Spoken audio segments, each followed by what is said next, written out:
مولاي صل وسلم دائما أبدا على حبيبك خير الخلق كلهم نبوي سيرة سيد الكونين والثقلين محمد په دې خبرونه کې به تاسو ته د رسول الله صلی الله علیه وسلم د ژوند حالات په تفصیل سره وړاندې شي.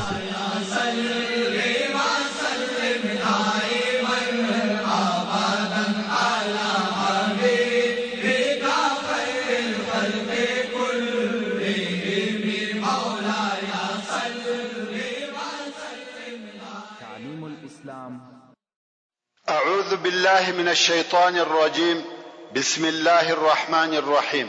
إن الحمد لله نحمده ونستعينه ونستغفره ونعوذ بالله من شرور أنفسنا وسيئات أعمالنا من يهده الله فلا مضل له ومن يضلل فلا هادي له وأشهد أن لا إله إلا الله وحده لا شريك له وأشهد أن محمدا عبده ورسوله.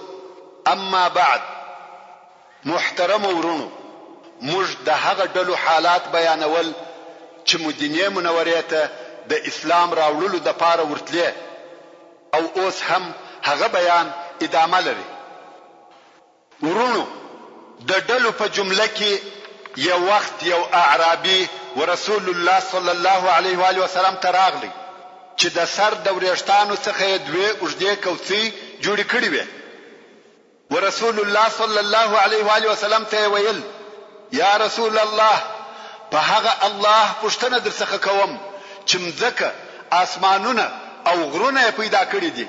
آیا الله امر کړی چې موږ باید په یوه شپه او ورځ کې 5 منځونه ادا کړو؟ رسول الله صلی الله علیه و آله وسلم وفرمایل: هو. دغه سړي پر دغه طریقه د لمانځه، زکات، روژه، حج او د لویو ګناهو پوښتنه وکړه. رسول الله صلی الله علیه و آله وسلم په دغه شیانو خبر کړي. نو اعرابي ویل: یا رسول الله، کما دغه کارونه وکړه، یعنی دغه فرائض می ادا کړه، جنت ته داخليږم؟ رسول الله صلی الله علیه و آله وسلم وفرمایل: هو. کدی فرائض ادا کړه او کبیره گناهونه دې پرېښول، جنت ته داخليږي. اعرابي ویل: والله تر دغه زیات نور شي نه کوم، یعنی نفلونه او نور ثوابي کارونه نسته، فقط دغه فرائض ادا کوم او جنت ته داخليږم. او سړی رهیسو. رسول الله صلی الله علیه و آله وسلم وفرمایل: که دغه د کوڅې خاوند پر خپل قول ودرېدی، جنت ته داخل سو. ورونو، اسلام ډیر اسانه دین دی. ایمان، د فرائض ادا کول او د کبیره ګناهو څخه ځان ساتل، دغه اسلام او د جنت د داخليدو لار ده. نور ټول عملونه نفل، ثوابونه او درجې دي. د مسلمان انسان څخه فقط دغه درې شی غوښتل کیږي: صافه او سالمه عقیده، د فرائض ادا کول، د کبیره ګناهو څخه ځان ساتل او جنت ته داخليده. ورونو، نجران یو لوی ښار دی چې د مکه مکرمه څخه د یمن و طرف ته 9 منزله لري دي، چې په هغه وخت کې 3 کلی درلوده او 1 لک جنگي لشکر یې درلودي او دین یې مسیحیت وو.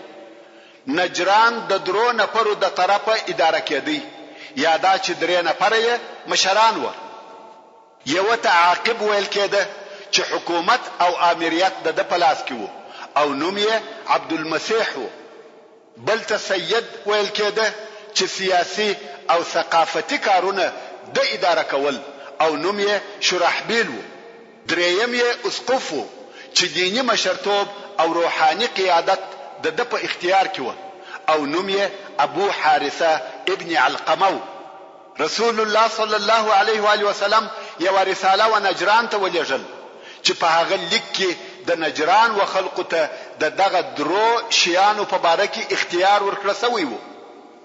یا اسلام یا جزیه یا جنگ. څرنګه چې د نجران خلق نصارا و، نو په دغه دینی کارو کې د دوی مشر اسقف هغه لوی عالم ته ویل کیږي. نو د رسول الله صلی الله علیه و آله وسلم رساله و اسقف ته ورول سو. څرنګه چې اسقف عالم او دا ورته معلومه و چې یو نبی پاتې دی او ویل د چې د هغه پاتې نبی ټوله علامه پر محمد صلی الله علیه و آله وسلم مطابق او برابر دي و بیره دي. په دې باره کې د نور علماو سره مشوره وکړه، خو بل شي او بل خبره نکړه پیدا بیل دې څخه چې ټول وایي هو محمد صلی الله علیه و آله وسلم نبی دی. اسقف نه پوهیږي چې څه وکړي. نو د نجران و هغه سیاسي او ثقافي مشر ته ورغلی چې د پاچا په درجه کې وو او شرحبیل ابن وداع نوم دی. د رسول الله صلی الله علیه و آله وسلم لیک او رساله وشکاره کړه. شرحبیل د عربو د حشارانو او عاقلانو څخه وو، ډیر ذکی او فهم سړی وو. که په یو مجلس کې د عربو پوهان او عاقلان ذکر کېدلای یا حسابېدلای، د شرحبیل نوم خامخا پکې ذکر کېدی. نو اسقف و شرحبیل پاچا ته ورغلی او ول د محمد صلی الله علیه و آله وسلم د طرفه لیک را تراغلی دی او د محمد صلی الله علیه و آله وسلم اوصاف او اخبار په دې ډول سره دي. هغه هم ورته بیان کړ او ول مشت په انجیل کې هم داسې معلومات شته چې یو نبی پاتې دی او هغه نبی به د اسماعیل علیه السلام د اولاد څخه وي او محمد صلی الله علیه و آله وسلم هم د اسماعیل علیه السلام د اولاد څخه دی او د اسماعیل علیه السلام اولاد تر دغه د مخه هیڅ د نبوت دعوه نه ده کړې. اوس موږ څه وکړو؟ شرحبیل چې ذکی او هوښیار سړی وو، کارو څخه ده زه نه پوهېږم، ته عالم یې، ته دې خپله رایه او نظر راته ووایه. اسقف او پاچا دواړه په فکر کې دي. بیا یې هغه خپلې سورناوي چې ناقوس ورته ویل کېږي وژغولې او اورونه یې بل کړه چې دا د دوی د قوم د جمع کېدو او راټولېدو د پاره علامه او امر وو. نجران ټول ورته راټول سو چې په هغه وخت کې 100,000 نفر وه. اسقف ولاړ سو او خلقو ته حال ووایه چې د محمد صلی الله علیه و آله وسلم د طرفه یو رساله را تراغلې ده او وایي چې زه نبی یم او ټول علامې هم داسې دي چې هو دی نبی دی. ستاسې په دې باره کې څه فکر او نظر دی؟ خلق ورته ویل دا شی ستا کار دی، ته معالم مشر او حبر یې، کومه فیصله چې ته کوې موږ ستا سره هغه تاییدوو او ستا سره یو. اسقف په حیرت کې دی چې اوس څه وکم؟ ټول یې زما پر غاړه را اچوي. بیا یې پر دې اتفاق وکړي چې د علماو او مشرانو یو ډله به جوړ کړو او مدینه منورې ته دې ولاړ سي. هلته به د محمد صلی الله علیه و آله وسلم سره ملاقات وکړي او بیا به ګورو چې څه نتیجه راوځي. نو یو ډله جوړ کړه چې 80 نفر پکښې و چې په هغو کې 40 نفر اشراف او مشران دي چې دغه 3 نفر پاچاهان او امیران هم پکښې و. د دې لپاره چې د دوی درجه او مقام لوړ ښکارا سي، نو یې هغه خپل بهترین او شکالي چې د ورېښمین ټوکړه څخه و او د زرو کار پر سوی وو واغوستل. خیر مدینه منورې ته ورسېده او مسجد نبوي ته ور داخل شو. رسول الله صلی الله علیه و آله وسلم ته سلام وایي. رسول الله صلی الله علیه و آله وسلم د دوی د سلام جواب نور کوي، دوی خبري ورسره کوي. رسول الله صلی الله علیه و آله وسلم یې د خبرو جواب نور کوي. د ډلې خلک په حیرت کې دي چې څه وکړي. د مسجد څخه ووتل، هلته د باندې مشوره سره وکړه چې څه وکړو. ویل بیا به ورسو. دوهم وار بیا مسجد ته ورغله، بیا هم رسول الله صلی الله علیه و آله وسلم خبري نور سره کوي. دوی بیرته د مسجد څخه ووته. حضرت علی رضی الله تعالی عنہ یې ولیدي. دوی ورته ویل ته د رسول الله صلی الله علیه و آله وسلم ملګری یې، زموږ سره ولې خبرې نه کوي؟ د نور ټولو ډلو سره خبرې کوي بیل موږ څخه. حضرت علی رضی الله تعالی عنہ ورته وویل دغه کالم وکاږي، ورېښمین کالی، سره زر، دغه شیان درڅخه ایسته کوي او ورسي. رسول الله صلی الله علیه و آله وسلم دغه شیان نه خوښوي. دوی هم دغه کالی بدل کړه، نور ساده او عادي کالی واغسته او مسجد ته ورغله. د رسول الله صلی الله علیه و آله وسلم سره یې خبري وکړه او هغه علیه الصلاة والسلام هم خبري ورسره وکړه. او رسول الله صلی الله علیه و آله وسلم و فرمایل کوم وخت چې دوی په هغه ورېښمنو کالو کې راغله، ابلیس ورسره ملګری و. په خپل ابلیس علیه اللعنات د دوی په ډله کې موجود و او ورسره راغلی و. مګر کم وخت چې دوی کالی بدل کړه، هغه نو ورسره راغلی. اوس چې مسجد ته راغله او رسول الله صلی الله علیه و آله وسلم خبري ورسره شروع کړه، دوی یې اسلام ته دعوت کړه، د قران کریم آیاتونه ورته تلاوت کړه. دوی اسلام نه کوي قبول. او بیا دوی د عیسی علیه السلام په باره کې پوښتنه وکړه چې ته د هغه په باره کې څه وایې. په دغه وخت کې د دوی د جواب لپاره د سورۃ آل عمران اولنی آیاتونه نازل شو. د سورۃ آل عمران اولنی آیاتونه ټول د نجران د ډلې په سبب نازل شوي دي. کوم وخت چې دوی د عیسی علیه السلام په باره کې پوښتنه وکړه، الله جل جلاله د سورۃ آل عمران په 50 نمبر آیات کې و فرمایل ان مثل عیسی عند الله كمثل آدم خلقه من تراب ثم قال له كن فيكون. یعنی بشک چې د عیسی علیه السلام مثال د الله جل جلاله په نيز د آدم علیه السلام په مثل دی چې الله جل جلاله د خاور څخه جوړ کړي او بیا یې دته وویل چې بشر او انسان سره او هغه هم بشر سره. کوم وخت چې نصاراو د رسول الله صلی الله علیه و آله وسلم سره ډیر دلایل وویل چې عیسی علیه السلام بنده نه دی بلکې د الله جل جلاله زوی دی، العیاذ بالله. او په آخر کې نصاراو وویل شه که عیسی علیه السلام د الله زوی نه دی نو تراته ووایه چې پلار یې څوک دی. د دوی دغه سوال په جواب کې دغه آیات شریف نازل شو چې آدم خو نه پلار درلودي نه مور. آدم علیه السلام د خلقت او ولادت په اعجاز کې تر عیسی علیه السلام لوړ او معظم دی. په دې حساب باید و آدم علیه السلام ته العیاذ بالله د الله زوی وویل سي. او حال دا چې هیڅوک داسې نه وایي الحق من ربک فلا تکن من الممترین. حق خبره هغه ده چې ستا د رب د طرفه درته راغلې ده، نو ته د عیسی علیه السلام په باره کې د شک کوونکو څخه مه کېږه. دغه رنګ نور آیاتونه د بیبي مریم د قصې او آل عمران د قصې په باره کې نازل شوه چې ټول یې دغه نصاراو ته تشریحات ورکول او د دوی ټول جوابونه پکښې وه. ټول هغه سوالونه چې دغه د نجران ډلې کړي دي جوابونه یې په سورۃ آل عمران کې موجود دي. ورسته د نجران د ډلې خلق بے جواب او په فکر کې سو چې اوس څه وکړو. خو بیا هم وایي موږ ستا پر نبوت شاهدین نه ادا کوو. رسول الله صلی الله علیه و آله وسلم چې پس له ډیر سوال او جواب دغه د دوی شک او تردد ولیدي نو ویل مباهله در سره کوم. مباهله په عربي کې ودې ته وایي چې دواړي هغه ډلې چې په مابین کې اختلاف موجود دی خپل اولاده او کورنۍ راوباسي، پر صاف میدان سره کښیني او لاسونه د دعا پر قسم ډیر لوړ پورته کی او الله جل جلاله ته دعا کوي او وایي هغه څوک چې په دوی کې پر باطل او ناحق دي پر هغو دي د الله جل جلاله لعنت نازل سي. نو رسول الله صلی الله علیه و آله وسلم و فرمایل راسي چې مباهله سره وکړو. په دغه باره کې د مباهله آیات نازل شو.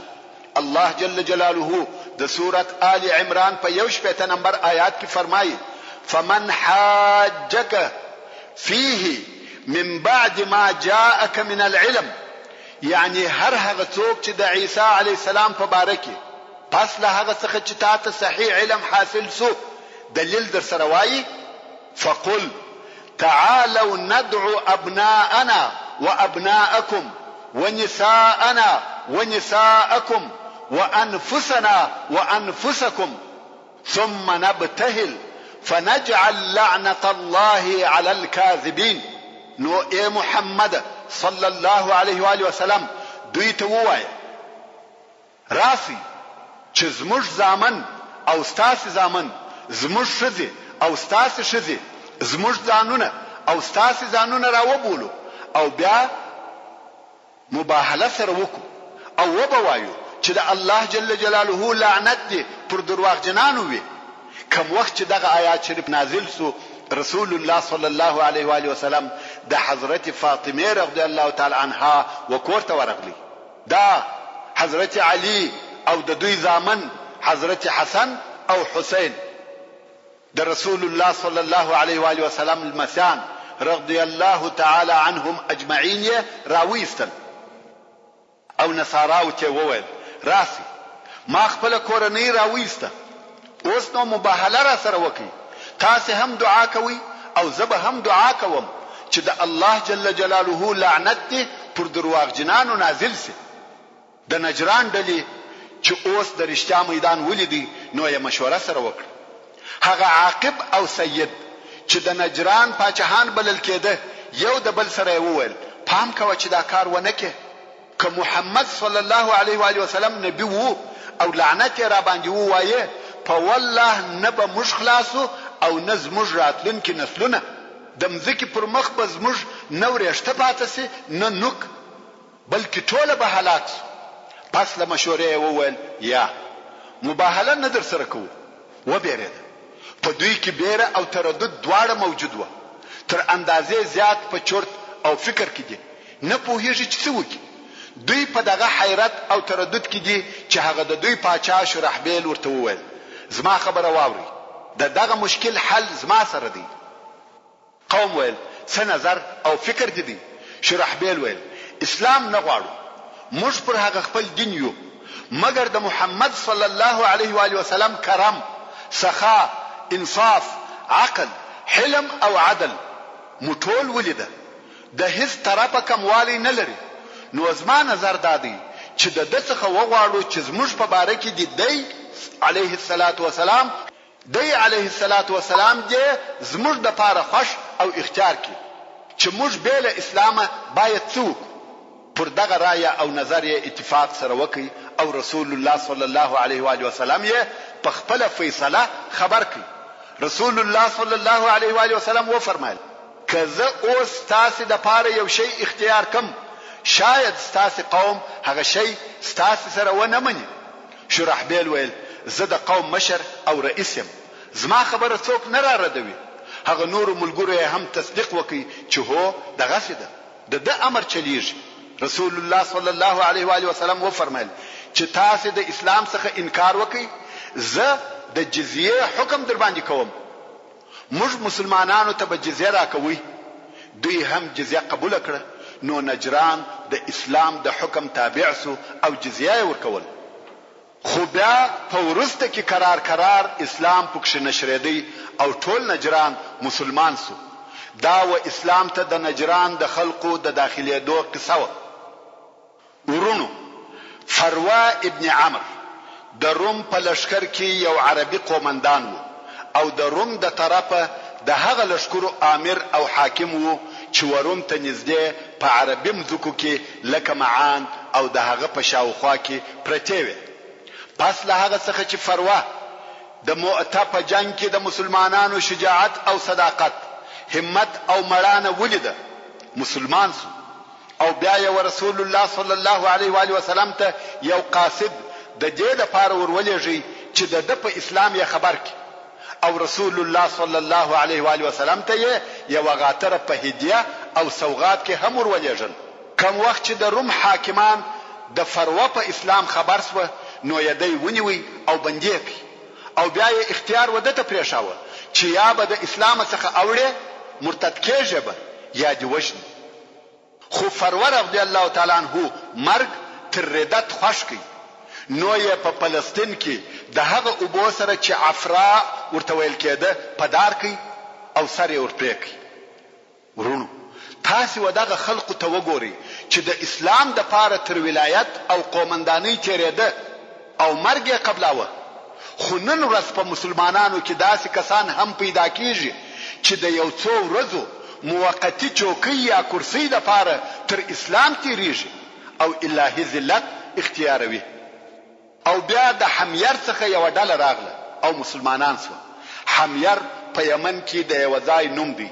رسول الله صلی الله علیه و آله وسلم و دوی ته یو رساله ورولېکل چې په هغه رساله کې و دوی ته د زکات احکام ورښولي او بیان کړي و چې هغه رساله وساتل شو. او دغه ساتل شوی رساله چې د رسول الله صلی الله علیه و آله وسلم د طرفه د زکات پر احکام مشتمله ده، د علماو د پاره د زکات په باره کې هغه اساسي مرجع او منبع ده.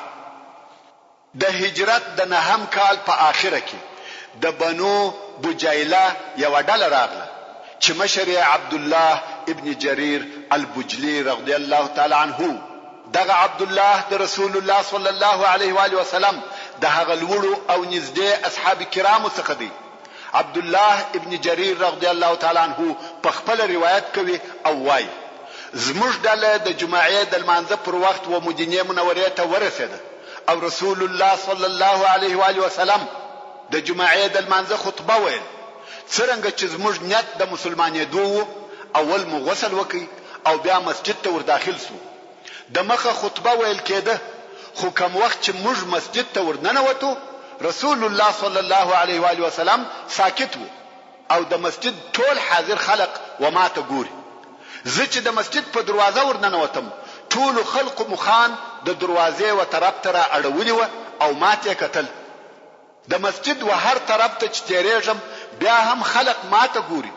زه په تعجب کې سوم چې دغه ټول خلق ولی ما ته ګوري، خامخا یو شی سته. زه په مسجد کې ګرځم چې د ناستې د پاره ځای پیدا کم، خو بیا هم ټول خلق ما ته ګوري. خیر ما د ناستې د پاره ځای پیدا کړ او کښېنستم، خو خلق بیا هم ټول و ما ته ګوري. خطبه بند ده، رسول الله صلی الله علیه و آله وسلم ساکت دی. زه ډېر په تعجب کې یم. نو مې هغه د څنګ یا بغل د سړي څخه پوښتنه وکړه چې آیا رسول الله صلی الله علیه و آله وسلم زما په باره کې یو څه ویلي دي؟ هغه ویل هو. د مخه تر دې چې ته مسجد ته را داخل سې رسول الله صلی الله علیه و آله وسلم موږ ته وویل اوس دغه دروازې څخه د یمن د خلقو هغه ښه او بهتر سړی و تاسو ته را داخليږي. نو د رسول الله صلی الله علیه و آله وسلم په قول په یمن کې تر ټولو خلقو هغه ښه او بهتر عبد الله ابن جرير البجلی رضی الله تعالی عنه دی. خیر دل راغله او د رسول الله صلی الله علیه و آله وسلم پر لاس ایمان راوړي. عبد الله ابن جرير رضی الله تعالی عنه دغه حدیث روایتوي چې رسول الله صلی الله علیه و آله وسلم و فرمایل اوس دغه دروازې څخه و تاسو ته د اهل یمن هغه ښه او بهترین سړی را داخليږي چې شکل یې د پاچا دی او په تقوا کې د بهترینو خلقو څخه دی. عبد الله ابن جرير رضی الله تعالی عنه د خپل ځان په باره کې وایي د کومه وخت څخه چې زه مسلمان شوم هیڅ وخت رسول الله صلی الله علیه و آله وسلم د خپل ملاقات څخه نه منع کړی نه ځنډولی یم. یعنی هیڅ وخت داسې نه ده پیښه شوې چې ما د ملاقات اجازه غوښتې وي او رسول الله صلی الله علیه و آله وسلم دې اجازه نه وی راکړې. د رسول الله صلی الله علیه و آله وسلم دروازه همیشه ما ته خلاصه وه او هیڅ داسې نه ده پیښه شوې چې رسول الله صلی الله علیه و آله وسلم دې زه لیدلی یم او تبسم دې نه وی راته کړی. تبسم د شونډانو و بېغږه خندا ته ویل کېږي. دا د رسول الله صلی الله علیه و آله وسلم په حضور د عبد الله ابن جرير رضی الله تعالی عنه درجه او مقام. عبد الله ابن جرير رضی الله تعالی عنه ورسول الله صلی الله علیه و آله وسلم ته شکایت وکړي او ویل یا رسول الله زه یو عیب یا تکلیف لرم چې پر آس ځان نسم ټینګولای. هر وخت چې پر آس پورسم را لویږم او فقد هم ډیر جګو. نو رسول الله صلی الله علیه و آله وسلم دعا ورته وکړه او وی فرمایل اللهم ثبته واجعله هاديا مهديا. وای پس دغه ورځ څخه بیا د آس څخه نیم لویدلی. دغه د عبد الله ابن جرير البجلی رضی الله تعالی عنه قصه د فقهي لحاظه ډیره د ارزش وړ قصه ده. یو دا چې عبد الله ابن جرير رضی الله تعالی عنه د رسول الله صلی الله علیه و آله وسلم صحبت او ملاقات همیشه او بلا مانع کړی دي. نور اصحاب کرامو کبه د ملاقات اجازه غوښته او رسول الله صلی الله علیه و آله وسلم به په یو کار مشغوله وو زندول به مگر عبد الله ابن جرير رضی الله تعالی عنه بیل زند او تاخره د رسول الله صلی الله علیه و آله وسلم په ملاقات مشرفه کېدی نو دغه عبد الله د رسول الله صلی الله علیه و آله وسلم څخه ډیر احادیث را نقل کړي دي او دغه احادیث ارزش او قیمت په دې کې دي چې دغه احادیث د رسول الله صلی الله علیه و آله وسلم څخه په آخري وختو کې را نقل شوی دي ځکه د عبد الله ابن جرير رضی الله تعالی عنه ټول احادیث د هجرت د نهم کال څخه بیا د رسول الله صلی الله علیه و آله وسلم تر رحلته پورې دي نو بل هر حدیث چې د عبد الله ابن جرير رضی الله تعالی عنه د احادیث سره مقابل او معارض سي هغه مقابل حدیث په منسوخه کیږي ځکه عبد الله ابن جرير رضی الله تعالی عنه په اسلام کې ورسته دي او په ورستنی حدیث سره د مخنی حدیث منسوخه کیږي دا د عبد الله ابن جرير رضی الله تعالی عنه د اسلام قصه د هجرت د نهم کال په آخري وختو کې رسول الله صلی الله علیه و آله وسلم خالد ابن ولید رضی الله تعالی عنه د یوې ډلې په ملګرتیا و بني الحارث ابن کعب ته ورولېږي کوم وخت چې د مسلمانانو لشکر ورورسېدی دغه قبیله تسلیم او مسلمانان سو او بیا یو ډله ورسول الله صلی الله علیه و آله وسلم ته د بیعت لپاره راغله رسول الله صلی الله علیه و آله وسلم و دغه ډلې ته د نور مسلمانانو په حضور ډیر شدید خبري وکړه او دغه ملاقات خبري هم شاوخوا په خلقو او قبیلو کې نشر شوه په دغه خبرو کې رسول الله صلی الله علیه و آله وسلم و بني الحارث ته عتاب او سرزنش ورکړي او وی فرمایل ترڅو چې لشکر در نسی تاسو نه مسلمانېږئ دوی چپو رسول الله صلی الله علیه و آله وسلم بیا و فرمایل ترڅو چې لشکر در نسی تاسو نه مسلمانېږئ بیا هم دوی چپو رسول الله صلی الله علیه و آله وسلم دغه خبره څلور واره ورته تکرار کړ او وی فرمایل که خالد ستاسو د اسلام خبر نه وای راوړی او والله ستاسو سرونه به می تر پښو لاندې کړی وای د بنو حارث څخه یو نفر چې په او هوشار سړی وو ولاړ اول الله او رسول الله صلی الله علیه و آله وسلم لره مننه او احسان دي په والله نته او نه خالد وو چې موږ راوستلو بلکې هغه څوک چې موږ راوستلو هغه الله جل جلاله رسول الله صلی الله علیه و آله وسلم و فرمایل صدقت حق دی وویل دا خبر شاوخوا نشر سو چې رسول الله صلی الله علیه و آله وسلم د هغه کسانو سره چې مدینه منورې ته نورځي یا په خپل ور نسی نرمه او ملایمه معامله نکوي هغه چې ناراضي د هغو سرونه تر څو لاندې کوي یعنی جزا ور کوي دغه خبر په اوریدلو سره ټول قبیله د مدینه منورې پر طرف ورهیس وي ځکه دا ور معلومه سو چې تر دې ورسته رسول الله صلی الله علیه و آله وسلم دغه پاته قبیلو په مقابل کې نرمي نه کوي نو د بني الحارث د ډلې سره د رسول الله صلی الله علیه و آله وسلم شدت او د دوی مسلمانېده د نورو پاته قبیلو د اسلام راوړلو سبب وګرځېدی همدارنګه د هجرت په نهم او لسم کال کې پرلپسې ډلې مدینه منورې ته د اسلام راوړلو د پاره ورتلې چې د سیرت په کتابو کې د اکثره قبیلو نمونه ذکر شوی او یاد شوی دي خو دلته بیانول کومه خاصه ګټه نه لري حتی د هجرت په 11 کال کې هم ځینې ډلې مدینه منورې ته ورغلي دي ورونو هغه ډلې چې د اسلام راوړلو د پاره دار النبوه المدینه الطیبه ته ورغلي دي چې د الله جل جلاله او رسول الله عليه افضل الصلاه والتسلیم د متابعت اعلان یکاوه ډیر زیات ډلې دي او هر مؤرخ د هغه ډلو څخه دون ذکر کړی دي چې هغه ته مهیا شوی دي ما هم دغه یو څو ډلو په یادولو سره کفایت وکړي کنه په حقیقت کې دغه ورغلي ډلې ډیر زیات دي چې په بیانولو سره بحث ډیر اوږدېږي و مدینه منورې ته دغه ډلو پر لپسې ورتګ پر دې دلالت کوي چې اسلامي دعوت او د اسلام نفوذ او سیطره پر جزیره العرب او د هغه پر شاوخوا په تماما معنا قبول او مقبول وګرځیده او ټول عربو و مدینه منورې ته د عزت او احترام په سترګو کتل او بل دې څخه یې بل لار او چاره نه درلوده چې مدینه منورې ته تسلیم نشي. نو مدینه منوره لکه د جزیره العرب مرکز او پایتخت داسې وګرځیده. مګر پر دغه ټولو سربېره یو خبره کولای سو چې اسلام او اسلامي دین د ټولو خلقو په زړه کې داسې ځای نه ونیولې لکه څنګه چې شای. ځکه هلته ډېر داسې ناپوه اعراب و چې فقط د خپل مشرانو په متابعت مسلمانان سوي و او په زړه کې هغه د چور او چپاول ژوند خوښ و.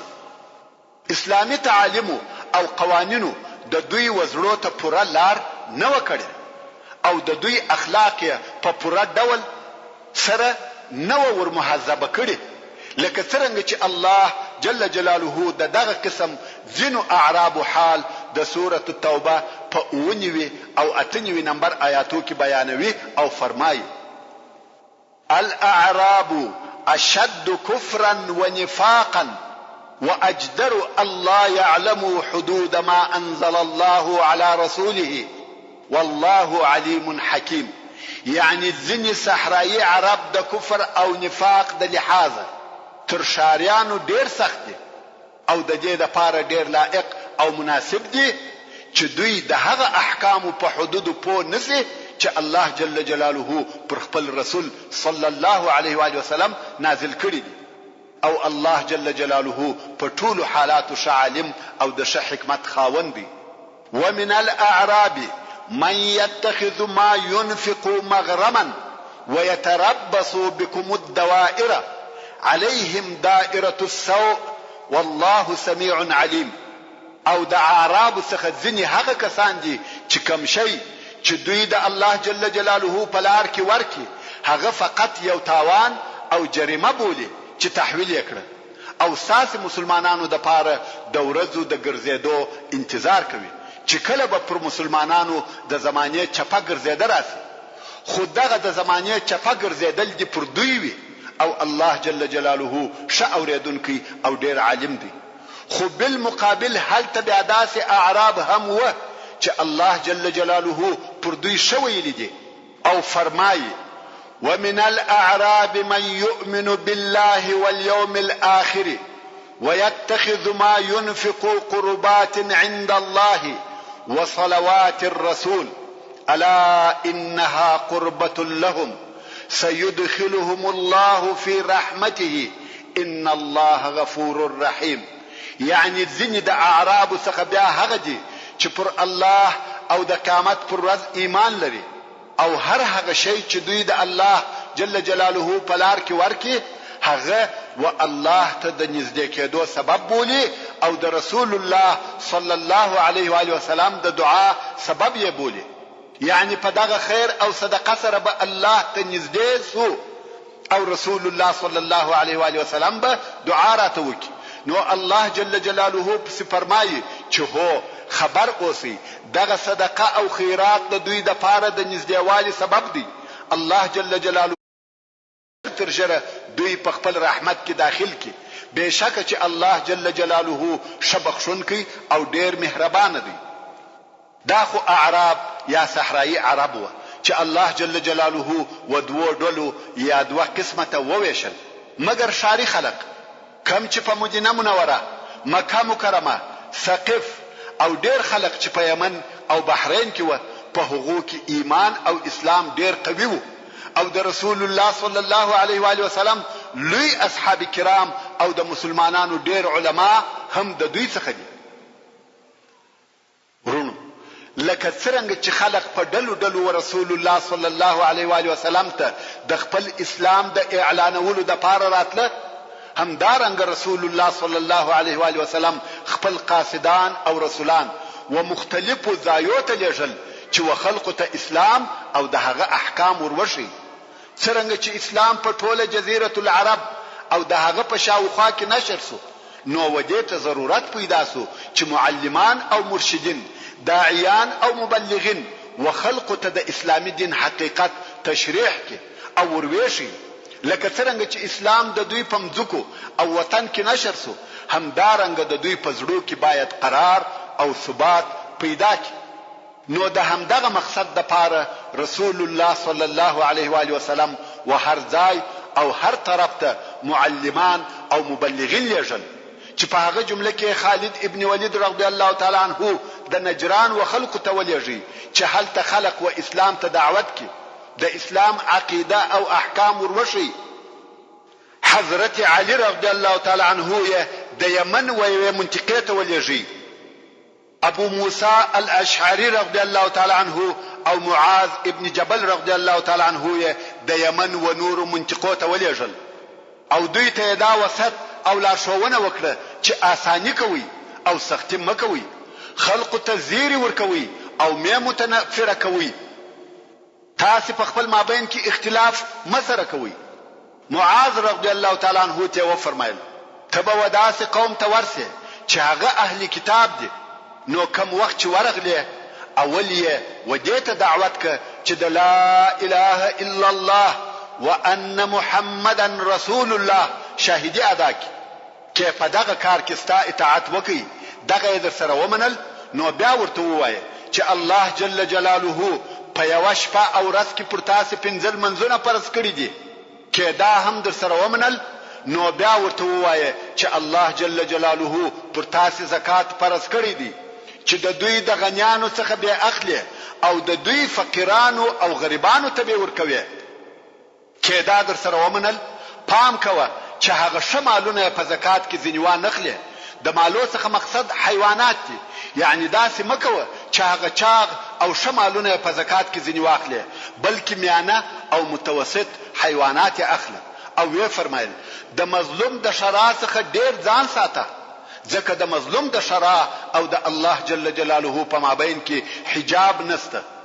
څرنګه چې معاذ ابن جبل رضی الله تعالی عنه پر رسول الله صلی الله علیه و آله وسلم ډیر ګران وو، نو یې د وداع او رخصتېدو په وخت کې په غیږ کې ونیوي. امام احمد رحمه الله په خپل مسند کې روایت کوي چې رسول الله صلی الله علیه و آله وسلم د معاذ رضی الله تعالی عنه سره تر ډیره ځایه پورې په داسې حال کې ولاړی چې معاذ رضی الله تعالی عنه پر خپل بوده سپور وو او رسول الله صلی الله علیه و آله وسلم پیاده یا پر پښو ورسره رهیو. او بیا یې ورته وویل یا معاذ، شاید پس له دغه اوسنی کال څخه بیا زما سره ونه وینې، او شاید ته دغه زما مسجد او زما قبر ته راسې. معاذ رضی الله تعالی عنه د رسول الله صلی الله علیه و آله وسلم پر فراق ډیر شدید ژړل. محترم ورونو، د دغه لیږل سوو کسانو یا د دوی د نورو امثالو څخه چې په پخوا کې لیږل سوي وه یا تر دغه وروسته لیږل سوي دي، موږ ته دا را معلومیږي چې په هر وخت او هر زمانه کې د مسلمانانو په غاړه کې دا یو مسؤلیت دی چې د اسلام د تبلیغ او دعوت د پاره بزیار او زحمت باسي. د مسلمانانو د پاره دا بس او کافی نه ده چې فقط په ژبه سره ووایي زه مسلمان یم. کته مسلمان یې نو تا د اسلام د پاره څه شي کړی دي؟ او د یو مسلمان د پاره دا هم کفایت نه کوي چې په خپل ژوند کې فقط یو څو اسلامي آسانه کارونه عملي کوي او نور نو آرام کښیني. د یو مسلمان د پاره دا هم بس او کافی نه دي چې وایي زه په خپل پر خپل ځان د اسلام ټول احکام په پوره ډول سره عملي کوم، نور منو دروازه په ځان پسې تړلې ده، د خلقو په حالاتو هیڅ سر نه ګرځوم او نه څه ورته وایم. تر هغو پورې د مسلمانانو د غاړې څخه مسؤلیتونه نه ایسته کیږي تر څو پر خپلو ټولو اسلامي اعمالو د دعوت او تبلیغ د واجب عملي کول زیات نکي او په دغه لار کې وکولو او شارو ته سفر ونکي. دا هغه امانت دی چې رسول الله صلی الله علیه و آله وسلم زموږ پر غاړه ایښی دی. دا هغه ضروري او لازمي وظیفه ده چې په هیڅ عصر او زمانه کې د هغه څخه خلاصېدل نشته. د څلورو مذهبو امامانو او نورو علماو پر دې اتفاق کړی دی چې په کوم شار کې چې ته اوسېږې هلته او تر هغه شار د باندې د دعوت د حق ادا کول پر ټولو مسلمانانو فرض کفایي دي. هر هغه شار چې د تبلیغ او دعوت لپاره دغه یوه ډله ونه لري چې د اسلام احکام بیان کړي او هغه وسوسې او شبهې چې د خلقو په فکرو کې ورګرځي په اسلامي او ایمانی دلایلو ورپاکې نه کړي، د هغه ښار ټول خلق ګناهکار دي. حتی د عام علماو او فقهاو صحیح قول هم دا دی چې دغه د تبلیغ او دعوت وظیفه یوازې د نورو پر غاړه نه ده، بلکې په دغه کار کې د نر او ښځې د حر او مرئي مسؤلیت یو شی او برابر دی. هر یو به د خپل طاقت او امکاناتو سره برابر د اسلام په نشرولو کې حصه اخلي، او بل د رسول الله صلی الله علیه و آله وسلم هغه وصیت او نصیحت چې معاذ ابن جبل رضی الله تعالی عنه او ابو موسی الاشعری رضی الله تعالی عنه ته وکي، موږ ته هغه آداب راشي چې یو مبلغ او دعوت کوونکی باید د تبلیغ او تعلیم په وخت کې په هغه آداب سره شایسته وي. یو دا چې د آسانتیا طرف یې د شدت او سختی تر طرف زیات او ډیر وي، او بل یې ډیر اعتماد پر تبشیر وي نه پر تنفر، یعنی وخلق ته د امید طرف ډیر بیانوي نه د نا امیدي، چې د هغه د پاره رسول الله صلی الله علیه و آله وسلم ژوندۍ تطبیقی مثال ورته بیان کړي او وی فرمایي چې اول خلق و شهادتین تراو بوله چې هغه قبول کړه، بیا یې د لمانځه و ادا کولو تراو بوله، چې هغه قبول کړه، بیا یې د زکات و ورکولو تراو بوله. دغه څه په قراره او تدریج سره، مگر هو د تیسیر او آسانی معنا دا نه ده چې تر شرعي حدودو تیری او تجاوز وسی، و شرعي احکام ته د آسانی په نامه سره تغییر ورکول سي، او یا یو ګناه که څه هم کوچنی وي قبول سي. دا تیسیر نه بلکې تغییر دی. محترم ورونو، د خیر البشر سرور کائنات محمد مصطفی صلی الله علیه و آله وسلم د ژوندانه په ترسوي بیان کې موږ ولیده چې اسلام څنګه نشر او پر جزیره العرب څنګه ظاهره او غالبه سو او ټول خلق په اسلام کې داخل سو. هر هغه څوک چې اسلام ته نه دی داخل سوی هغه مسلمانانو ته جزیه ورکوي، لکه د نجران نصارا، د تیما او وادي القرى يهود او ځینې داسې نور. مگر نور عرب یا اسلام ته داخل سو یا په بیره کې و، ځکه اوس هغه په داسې حال کې و چې نه قدرت درلودي نه طاقت. مگر بالمقابل اسلام په ټوله جزیره العرب کې نشر او مسلط سو، د اسلام مرکز قوي او طاقتور سو. موږ ته د هغه رسالو او خطو په واسطه دا هم را معلومه سو او ومولیده چې رسول الله صلی الله علیه و آله وسلم یو بل لوی هدف او مقصد هم ښکارا کړ، چې دغه دین یوازې د عربو د پاره نه دی، بلکې رسول الله صلی الله علیه و آله وسلم د ټول عالم د پاره بشیر او نذیر او رحمت للعالمین را لېږل شوی دی، چې دغه مقصد د ښکارا کولو د پاره تر روم او فارس، مصر او حبشه پورې لیکونه او رساله ولېږل. حتی د تبوک په غزا کې هم رسول الله صلی الله علیه و آله وسلم و ټول عالم ته دا وښکارا کړ چې زما رسالت او دغه دین د ټول بشر د پاره دی. او موږ ولیده چې هرقل د روم پاچا هم د بیرې په سبب د رسول الله صلی الله علیه و آله وسلم د مقابله او جنگ څخه ځان وساتي، ځکه هرقل پوسو چې محمد صلی الله علیه و آله وسلم هغه راتلونکی نبی دی. او په تیر بیان کې مو په مختلفو حالاتو او جنگو کې د رسول الله صلی الله علیه و آله وسلم خوونه او اخلاق ولیده. د رسول الله صلی الله علیه و آله وسلم صبر او جهاد، ایمان او توکل، ثبات او شجاعت مولیده. کم وخت چې بلشکر ماته وخوړه او خلق به پټېشته سو، خو د رسول الله صلی الله علیه و آله وسلم پټنګ او ثابت درېدلو سره به هغه شکست په نصر او کامیابی بدل سو.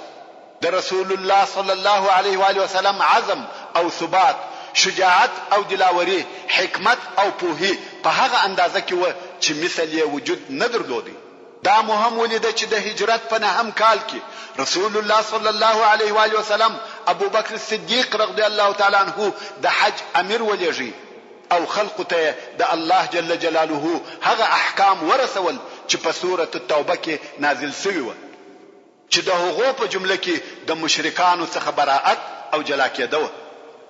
او دا امر وو چې پس له دغه نهم کال څخه د هجرت په بیا مشرکان د بیت الله الحرام حج نه کوي، او بیت الله الحرام ته د کافرانو ورتګ منع او حرام دی. او په جزیره العرب کې به داسې مشرک نه پاتې کیږي چې عقد او عهد نه لري، کنه هغه کسان پس له 4 میاشتو وژل کیږي. بیا نو هغو لره امان نسته. اسلام په داسې اندازه سره نشر او قوي سو چې په ټوله جزیره العرب کې یوازنی او منل سوی قدرت او طاقت اسلام. دا ټوله کارونه د الله جل جلاله په نصرت او اراده او بیا د رسول الله صلی الله علیه و آله وسلم په عزم او ثبات سره وسو. رسول الله صلی الله علیه و آله وسلم خپل رسالت تبلیغ کی، امانت یې ورساوه، نصیحت وکي، د الله جل جلاله په لار کې حق جهاد وکي.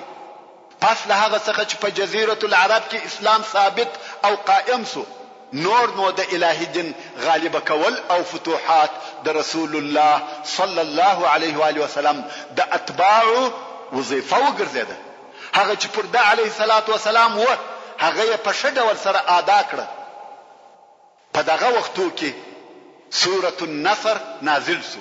محترم ورونو، زموږ د بحث پاتې حسابه ان شاء الله تعالی پراتونکې کې واوري. سبحان ربك رب العزة عما يصفون وسلام على المرسلين والحمد لله رب العالمين.